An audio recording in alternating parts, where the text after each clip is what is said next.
Salut à toi et bienvenue sur cette chaîne. Moi, c'est Martin Remy. Aujourd'hui, nous allons aborder la deuxième vidéo de la série consacrée à la mécanique du solide indéformable. Alors, pour cette vidéo, on va finir avec le premier chapitre qui portait sur le calcul vectoriel. On analysera ici, dans cette vidéo, on va analyser le concept de champ vectoriel, la classification des différents champs vectoriels qu'on aura particulièrement manipulés. On verra également la notion de champ affine, de champ et d'application antisymétrique, qui va avec le théorème de Delasus et tout ce qui est tout ce qui va avec, tout ce qui est transport de moment. On verra également la notion de matrices associées, les matrices qui sont associées aux applications antisymétriques, que ce soit en dimension 2 ou en dimension 3. Donc, on va le voir tout de suite. Alors, on va aller rapidement. C'est quoi un champ vectoriel? Ça nous rappelle un peu des notions que nous avons déjà évoquées dans le programme des prérequis. Alors, un champ vectoriel, qu'on va simplement ici, on va le noter CV. Un champ vectoriel CV, c'est une application qui est définie d'un espace affine vers un espace vectoriel et qui, à tout point M de mon espace affine, m'associe une grandeur vectorielle que je vais appeler CV de M. Donc, ceci, c'est un vecteur qui est associé au point M de l'espace affine. Donc, c'est ceci qu'on appelle en fait un champ vectoriel.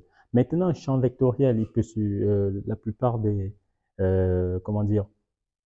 en physique, on utilise énormément de champs vectoriels, dont on va rencontrer par exemple le champ de gravitation qui est autour d'un corps massif. Donc, par exemple, lorsqu'on prend la Terre et qu'on prend un point matériel, alors on a ce G qui est toujours dirigé vers le centre de la Terre, qui agit en tout point matériel aux environs de la Terre. Donc, c'est à peu près ça. On verra également dans un domaine où règne un champ magnétique. Le champ magnétique qui est un champ vectoriel. On verra également le champ électrique. En fait, ça dépend vraiment du domaine d'application. Donc maintenant, pour les classifier, on peut avoir des champs vectoriels qui peuvent être affines. Donc CV, un champ vectoriel, je vais l'appeler ainsi, donc un champ vectoriel est affine. Il peut être dit affine si à tout point M, en fait, il conserve par affine, directement on va dire uniforme. Un champ vectoriel est dit uniforme si à tout point M, CV de M reste inchangé. Donc CV de M est le même. Par exemple, aux alentours de la Terre, on peut considérer toujours notre G. Bon, on ne va pas aller à une altitude vraiment supérieure. On considère les alentours de la Terre à une altitude très très faible.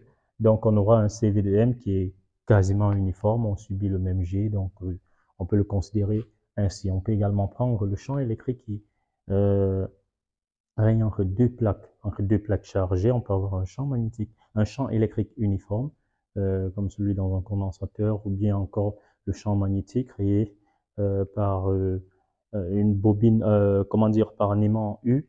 On peut avoir un truc uniforme. Ça veut dire qu'en tout point de mon domaine, le champ magnétique le champ vectoriel en ce point-là est le même. Le champ magnétique en ce point est le même qu'en tout point également de ce domaine. C'est ça qu'on appelle en fait un champ vectoriel uniforme. Maintenant, ce champ pourra également être dit central. Donc, on aura un champ vectoriel CV, toujours, que je vais appeler comme ceci. Un champ vectoriel sera dit central. Si et seulement si, il existe un point O de l'espace affine tel que, pour tout point M, toujours de l'espace affine, on a OM vectoriel CV de M qui sera égal au vecteur nul.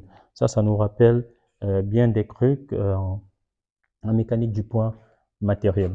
Donc, OM et le champ vectoriel en M restent toujours collinéaires. OM et le champ vectoriel qu'on définit en M restent toujours collinéaires. Donc, ça c'est par exemple le cas des mouvements accélération centrale, qu'on fait mécanique du point matériel. Maintenant, une fois qu'on a vu la classification des champs vectoriels, c'est vrai qu'on peut encore qualifier un champ vectoriel d'affine, mais comme j'ai déjà substitué ces parties ici, je vais pas le faire intervenir là. Alors, voyons un peu la notion de champ affine. Quand est-ce qu'on va parler de champ affine en quelque sorte? Donc, en fait, on dira d'un champ vectoriel qu'il est affine. On dira d'un champ vectoriel CV qu'il est affine si et seulement si il existe un endomorphisme L de l'espace vectoriel associé, c'est-à-dire un endomorphisme L qui est une application de l'espace vectoriel vers l'espace vectoriel qu'on considère dans notre cas. Donc CV est affine si il existe un endomorphisme de l'espace vectoriel associé tel que pour tout couple de points Mn qu'on prend couplé dans notre espace affine, on a la relation CV de N est égal à CV de M plus L de Mn. Donc voilà ce qui nous permet de définir un champ affine. Donc il faut qu'il existe dans notre espace vectoriel associé un endomorphisme tel que pour tout couple de points qu'on prend dans notre espace affine, couplé bien sûr, on aura que cette relation en fait elle est vérifiée. Donc ceci c'est notre endomorphisme, il faut déjà qu'il existe pour qu'on parle d'un champ affine. Donc maintenant, ce champ affine pourra être caractérisé d'antisymétrique si et seulement si cet endomorphisme, cette application est antisymétrique. C'est la raison pour laquelle, pour ce volet, lorsqu'on va parler de champ ou d'application antisymétrique, on va se rassurer d'abord que l'application est antisymétrique pour conclure en fait que le champ vectoriel CV est antisymétrique. Alors L, qui est défini de l'espace vectoriel vers l'espace vectoriel dont notre endomorphisme est dit antisymétrique,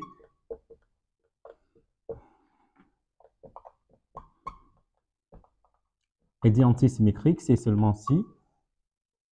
Donc ça, c'est vraiment des notions, c'est purement mathématique, mais ça va vraiment énormément nous aider dans la manipulation des torseurs et même en cinématique du solide indéformable.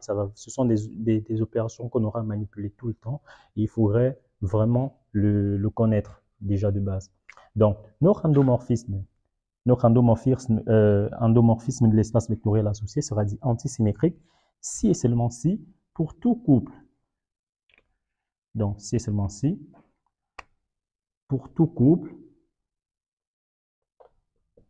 vecteur UV que je prends dans mon endomorphisme, que je prends dans mon espace vectoriel en UV carré, j'ai pris deux vecteurs directement, on a la relation U fois L de V est égal à moins V fois L de U.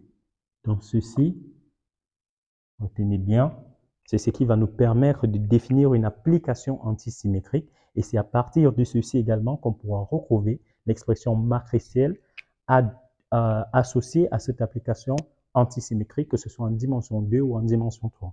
Donc là, vous avez la définition d'un champ vectoriel affine. Pour qu'on parle de champ vectoriel affine, il faudrait déjà qu'il existe un endomorphisme de l'espace vectoriel associé tel que cette relation soit vérifiée.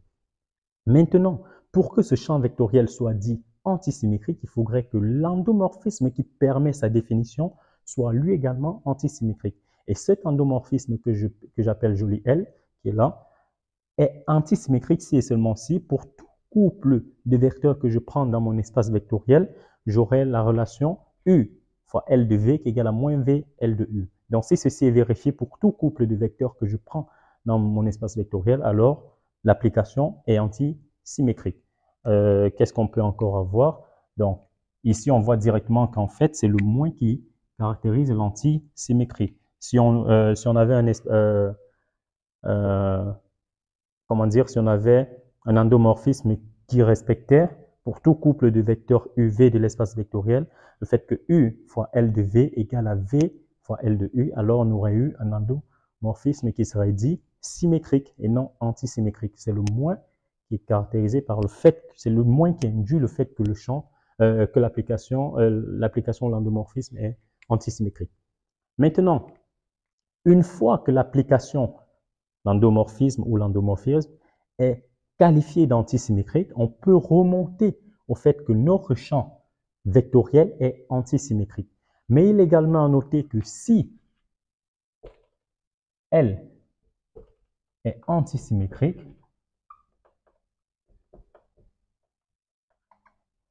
alors on peut associer un vecteur à cette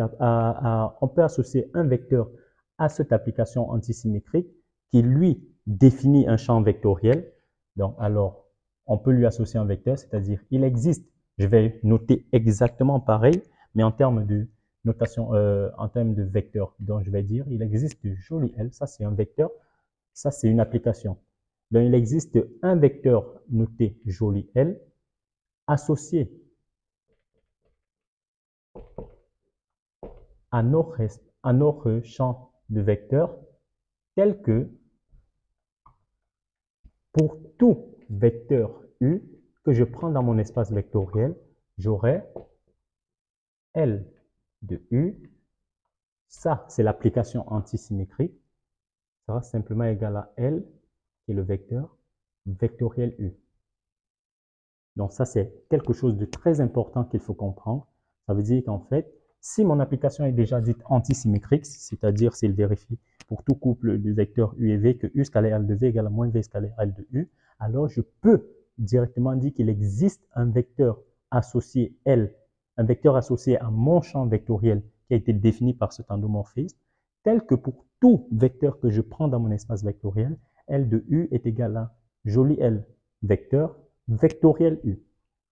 Donc, ce qui va me permettre au final de dire qu'en fait, un champ de vecteurs sera dit antisymétrique si et seulement si CV de N est égal à CV de M plus L vectoriel Mn. Donc, ceci va nous permettre de définir de façon générale un champ antisymétrique, où L, bien sûr, est un vecteur associé au champ de vecteur CV de N. CV de N qui est déjà antisymétrique. Maintenant, on va parler ici de la notion d'équiprojectivité et du théorème de De Lasus, parce que c'est une conséquence du fait qu'une application ou du fait qu'un champ vectoriel soit antisymétrique. Donc, nous avons ceci et on va projeter cette relation sur le vecteur Mn. Alors, si je fais le produit scalaire de part et d'autre de l'égalité par le vecteur Nn, j'aurai CV de n qui est un vecteur scalaire Mn qui sera simplement égal à CV de m scalaire Mn plus L vectoriel Mn scalaire Mn. Or, je connais la propriété du produit vectoriel qui me dit que U vectoriel V me donne un vecteur W qui, lui, est perpendiculaire directement à U et à V.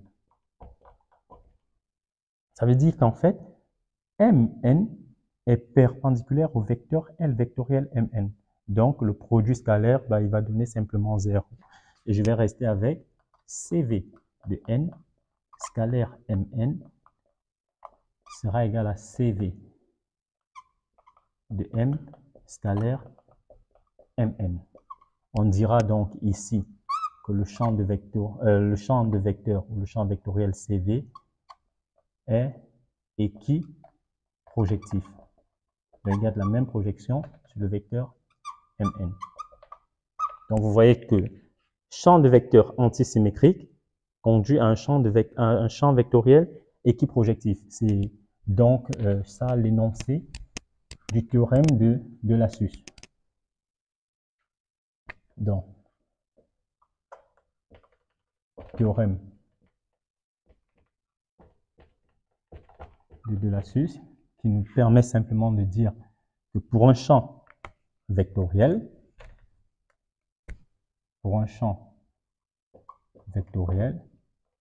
l'antisymétrie applique automatiquement l'équiprojectivité. Ça implique automatiquement l'équiprojectivité. Donc, vous verrez dans certains exercices, on va vous demander de déterminer ou bien de prouver en fait qu'un champ vectoriel est antisymétrique. Vous pouvez directement prouver qu'il est équiprojectif et utiliser le théorème de Delasus pour dire qu'en fait, il est aussi antisymétrique. Donc, ce sera un petit jeu qu'on aura souvent à faire dans certains exercices. Ne vous en faites pas. Il y aura des exercices comme ça, on va tous les résoudre et les expliquer normalement.